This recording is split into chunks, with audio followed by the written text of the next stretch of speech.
A Bíblia, como uma fonte de fascínio e mistério, continua a intrigar muitos estudiosos e fiéis. Um dos enigmas mais enigmáticos é a história dos 3 homens que desafiaram a própria morte. No vídeo de hoje, mergulharemos nessa narrativa antiga, explorando quem foram essas pessoas e as suas respectivas histórias. Primeira pessoa, Elias, um homem de coragem e verdade.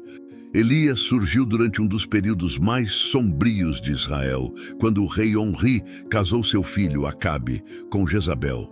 Esse casal introduziu em Israel a adoração ao deus Baal. Acabe se encarregou até de construir um templo para Baal em Samaria. Nesse contexto turbulento de idolatria e paganismo, Elias foi chamado para servir como porta-voz de Deus. Ele recebeu a responsabilidade de lembrar aos israelitas que eles eram o povo do Senhor. E então anunciou ao rei Acabe: tão certo como vive o Senhor, o Deus de Israel, o Deus a quem adoro e sirvo, te garanto que não haverá nem chuva nem orvalho durante vários anos, até eu dizer basta. Devemos lembrar que Baal era o deus do clima, da vida e da fertilidade. Logo, tal seca representava um ataque direto à suposta capacidade desse Deus de controlar as condições do tempo. Após essa profecia, Elias recebeu recomendações divinas para que se retirasse para o Oriente, escondendo-se junto ao ribeiro de Querite. Nesse lugar, Elias foi sustentado milagrosamente. A água vinha do próprio ribeiro, e o pão e carne eram trazidos por corvos. Após o ribeiro secar, por conta da severa seca, Elias foi instruído a ir até a viúva Sarepta. Num primeiro instante, imagina-se que a viúva que sustentaria o profeta seria uma mulher de pose. Entretanto, o texto bíblico nos revela a situação precária em que aquela mulher vivia. De forma milagrosa e providencial, Deus multiplicou a reserva de farinha e azeite da viúva até que a chuva voltasse a cair sobre a terra. Ainda no mesmo capítulo, temos o registro da enfermidade que acometeu o filho da viúva e o acabou matando. A expressão "que tenho eu contigo, homem de Deus", demonstra que aquela mulher associou a visita do profeta Elias com a enfermidade do seu filho. Aquele acontecimento serviria como uma grande prova da identidade de Elias como profeta do Senhor. Elias orou a Deus e o filho da viúva foi restaurado à vida novamente. Durante o período da seca profetizada por Elias, a fome castigou Samaria. Nesse período, Jezabel mandou matar os profetas do Senhor. Acabe culpava Elias da miséria em Israel. Mas o profeta deixou claro que ele e sua família é que eram os verdadeiros culpados. Eles tinham pecado contra o Senhor, especialmente por causa da idolatria a um falso Deus.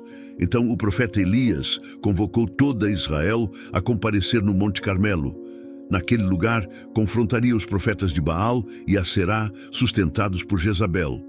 Os 450 profetas de Baal e os 400 profetas de Aserá foram até o monte.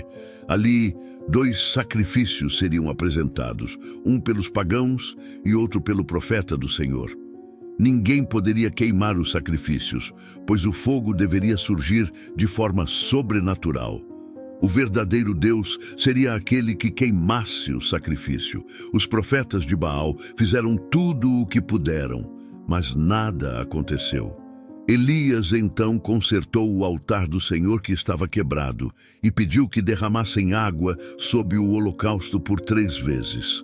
O profeta Elias clamou ao Senhor dizendo: Ó Senhor, Deus de Abraão, de Isaque e de Jacó, prova agora que és o Deus de Israel e que eu sou o teu servo e que fiz tudo isto de acordo com a tua ordem. Responde-me, ó Senhor, responde-me, para que este povo saiba que tu, o Senhor, és Deus e estás trazendo este povo de volta para ti. E Deus respondeu com fogo que consumiu o holocausto. Então todo o povo de Israel reconheceu que o Senhor é Deus.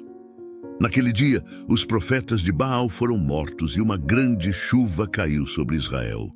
Havia chegado ao fim o período de seca, conforme Elias havia anunciado. O final do ministério de Elias está registrado em 2 Reis 2.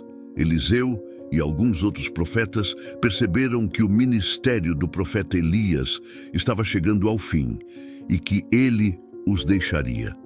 Por algumas vezes, Elias tentou se distanciar, mas Eliseu insistiu em acompanhá-lo. É importante lembrar que Eliseu já havia sido vocacionado para suceder o profeta Elias. Elias e Eliseu foram a vários lugares juntos. Depois de um milagre realizado no Jordão, o qual teve suas águas divididas, Eliseu pediu uma porção dobrada do espírito do seu mestre. Em outras palavras, Eliseu estava desejando se tornar o principal herdeiro espiritual de Elias. Ele não queria ser exatamente 2 vezes mais poderoso do que o profeta, como muitas pessoas imaginam. Eliseu fez um pedido muito ousado. Elias lhe respondeu que não cabia a ele, e sim a Deus, decidir se o pedido de Eliseu seria atendido. E assim foram andando e conversando. De repente, um carro de fogo puxado por cavalos de fogo os separou um do outro. E Elias foi levado para o céu num redemoinho. A sequência do texto bíblico nos informa que o pedido de Eliseu foi garantido, tornando o profeta sucessor de Elias. Segunda pessoa, Enoque, o homem que foi levado por Deus. Enoque é um dos personagens mais conhecidos do Antigo Testamento, apesar das poucas referências acerca dele. Antes de falarmos sobre quem foi Enoque, também é preciso saber que em Gênesis existem 2 Enoques e não podemos confundi-los. O outro Enoque, citado em Gênesis, é o filho mais velho de Caim. Porém, vamos falar sobre o Enoque, filho de Jared e pai de Matusalém, do qual tinha um relacionamento profundo com Deus, pois a expressão andou com Deus é aplicada somente a Enoque e Noé. Jared tinha 162 anos quando o seu filho Enoque nasceu. Depois disso, Jared viveu mais 800 anos. Ele foi pai de outros filhos e filhas e morreu com 962 anos de idade. Quando Enoque tinha 65 anos, ele se tornou pai de Matusalém. Enoque andou em comunhão habitual com Deus por 300 anos após o nascimento de Matusalém e teve outros filhos e filhas, e morreu com 365 anos. Enoque era um homem que andava com Deus no meio da decadência moral nos dias de Noé, enviado pelo Senhor para dizer ao povo que eles precisavam se arrepender, advertindo-os antecipadamente sobre o julgamento iminente do Senhor contra eles. Mas Enoque achava que não sabia falar bem e temia que as pessoas não dessem ouvidos a ele. O Senhor prometeu fortalecer e proteger Enoque, embora algumas pessoas não gostassem do que ele ensinava. A promessa do Senhor deu coragem a Enoque. Ele obedeceu ao Senhor e ensinou o povo com vigor. Ensinou sobre Jesus Cristo, sobre o arrependimento, o batismo e o Espírito Santo. Algumas pessoas acreditaram em Enoque e quiseram seguir ao Senhor. Enoque tinha a autoridade de Deus para batizar. Todas as pessoas que acreditavam em Enoque eram batizadas e se achegavam ao Senhor. Ninguém era pobre, porque eles cuidavam uns dos outros. Aquele povo era chamado Sião, porque eles viviam juntos em amor e retidão. Certo dia, o Senhor mostrou a Enoque uma visão de tudo o que aconteceria na terra. Enoque viu a vida, a morte e a ressurreição de Jesus Cristo. Ficou sabendo que nos últimos dias o Evangelho seria restaurado. Ele também viu a segunda vinda de Jesus. Em reverente temor e obediência, Enoque andou com Deus e não foi encontrado entre as pessoas, porque Deus o levou para estar com ele em sua casa. O caso de Enoque foi o primeiro arrebatamento documentado, quando Deus simplesmente o levou. Talvez sua comunhão fosse tão intensa que a presença de Deus apenas o envolveu e o levou embora. Em Hebreus, capítulo 11, versículo 5, é dito: foi pela fé que Enoque escapou da morte. Ele foi levado para Deus e ninguém o encontrou porque Deus mesmo o havia levado. As Escrituras Sagradas dizem que antes disso ele já havia agradado a Deus. Pois antes de ser levado ao céu, ele recebeu o testemunho de que agradou a Deus e lhe deu alegria. Porém, sem fé, não é possível agradar a Deus, pois quem dele se aproxima precisa crer que ele existe e que recompensa aqueles que o buscam. Enoque é usado como um exemplo de arrebatamento no Novo Testamento.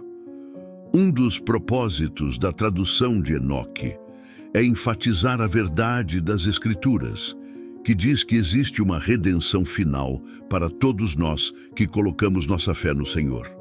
Terceira pessoa, Melquisedeque, o homem sem pai, sem mãe, sem genealogia. A história de Melquisedeque é encontrada no Antigo Testamento da Bíblia, no livro de Gênesis, capítulo 14. Ele é apresentado como um misterioso personagem, o rei de Salém e sacerdote do Deus Altíssimo. Durante o tempo de Abrão, que mais tarde seria conhecido como Abraão, houve uma batalha entre reis na região onde ele vivia. Após a vitória de Abrão sobre esses reis, ele retornou com os despojos da batalha e foi abordado por Melquisedeque. Melquisedeque trouxe pão e vinho para Abrão e abençoou-o em nome do Deus Altíssimo. Em troca, Abrão deu a Melquisedeque uma 10ª parte de tudo o que havia conquistado na batalha. O que torna Melquisedeque ainda mais intrigante é que ele é descrito na Bíblia como sem pai, sem mãe, sem genealogia, sem princípio de dias, nem fim de vida. Essa descrição enigmática levou muitos a considerá-lo como uma figura tipológica de Jesus Cristo, o grande sumo sacerdote eterno. Alguns teólogos cristãos acreditam que Melquisedeque teria sido uma aparição do Messias antes de seu nascimento carnal, humano. Por esse motivo, Melquisedeque é considerado um personagem que nunca morreu, pois sua história na Bíblia não menciona seu nascimento nem sua morte. Sua existência é apresentada como transcendental, como se ele estivesse além das limitações temporais humanas. Além disso, a ausência de informações sobre o nascimento e a morte de Melquisedeque também levanta questões fascinantes sobre sua natureza e origem. Sua aparição súbita na narrativa bíblica, juntamente com sua posição como rei e sacerdote, sugere uma autoridade e uma linhagem que transcendem as normais estruturas terrenas. A carta aos Hebreus do Novo Testamento faz uma conexão poderosa entre Melquisedeque e Jesus Cristo, destacando como o sacerdócio de Cristo é superior ao sacerdócio levítico. Melquisedeque é apresentado como um tipo ou prenúncio de Cristo, cujo sacerdócio é eterno e não baseado em uma genealogia terrena.